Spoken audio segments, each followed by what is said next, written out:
21শে জুলাইয়ের সমর্থনে লেখা তৃণমূলের ফ্লেক্স ছিঁড়ে দিল দুষ্কৃতীরা। ঘটনাকে ঘিরে ব্যাপক উত্তেজনা দুর্গাপুরের নিউ টাউনশিপ থানার অন্তর্গত এবিএল টাউনশিপ সংলগ্ন হাসপাতালের কাছে। খবর জানাজানি হতেই উত্তেজিত তৃণমূল কর্মী সমর্থকেরা স্লোগান শুরু করে দেয়, যার নেতৃত্বে ছিলেন 26 নম্বর ওয়ার্ডের প্রাক্তন তৃণমূল কাউন্সিলর দীপেন মাঝি। অভিযোগের তীর বিজেপির দিকেই। ভিত্তিহীন অভিযোগ, শাসকের গোষ্ঠীদ্বন্দ্বের জেরেই ছিঁড়েছে ফ্লেক্স। শাসক দলকে পাল্টা তোপ বিজেপি নেতৃত্বের। তৃণমূলের 21শে জুলাইয়ের ফ্লেক্স ছেঁড়াকে কেন্দ্র করে নিমেষেই উত্তেজনা ছড়ায় এলাকা জুড়ে। আগামী 18ই জুলাই প্রধানমন্ত্রী নরেন্দ্র মোদীর জনসভা রয়েছে দুর্গাপুরের নেহেরু স্টেডিয়ামে।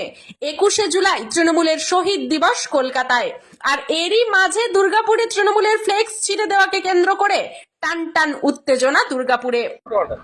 ঘটনা বলতে আমরা এই ব্যানার আজ থেকে দিন 7 আগে লাগিয়েছি। আজকে সকালবেলা হঠাৎ আমার কাছে খবর আসছে যে ব্যানারটা কারা ছিঁড়ে দিয়েছে। তা আমি হয়তো ভাবলাম যে ঝড়ে হয়তো জল বৃষ্টি হচ্ছে, চলে এসে দেখছি নাকে এটাকে পুরো চাকু চালিয়ে ব্যানারটাকে মমতা ব্যানার্জির মুখ সমেত কেটে দেওয়া হয়েছে।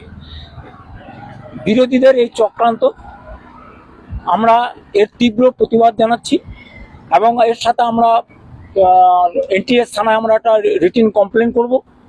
প্রকৃত তদন্ত হোক, কারা এই কোন দুর্বৃত্তরা এই কাজ করেছে। কি মনে হয় কারা করেছে? বিরোধীদের হতে পারে, সামনে প্রধানমন্ত্রী আসছেন, ওদের উৎসাহ এখন খুব বেশি। সে উৎসাহে হয়তো ভাবছে মমতা ব্যানার্জির একটা ফ্লেক্স ছিঁড়ে দিয়ে তৃণমূলকে আটকে দেবে, সেটা কোনো মতেই সম্ভব নয়। আপনার নাম? আমার নাম 21শে জুলাই ধর্মতলা চলো যে কর্মসূচি আছে, তার আমরা ফ্লেক্স লাগিয়েছি জায়গায় জায়গায়। তো আজকে সকালবেলায় খবর পাই যে ফ্লেক্সরা কিছু দুষ্কৃতীরা মিলে এখানে ব্লেড বা ছুরি চালিয়ে কেটে দেওয়া হয়েছে। এর আমরা তীব্র প্রতিবাদ জানাচ্ছি। আমরা থানাতে এফআইআর করব, আর আমরা চাই প্রকৃত যারা দোষী তাদের। কারা করেছে?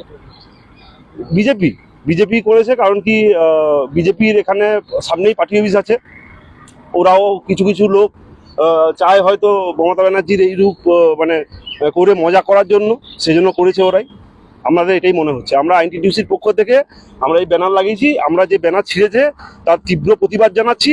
আমরা প্রকৃত তদন্তের দাবি। এবিএল টাউনশিপের সামনে তৃণমূলের 21শে জুলাই ফ্লেক্স ছিঁড়ে দেওয়া হয়েছে, কি বলবেন? দেখুন, আগে মমতা বন্দ্যোপাধ্যায় বাংলার মুখ্যমন্ত্রী, তার ফ্লেক্সের নিচে লেখা হতো সততার প্রতীক।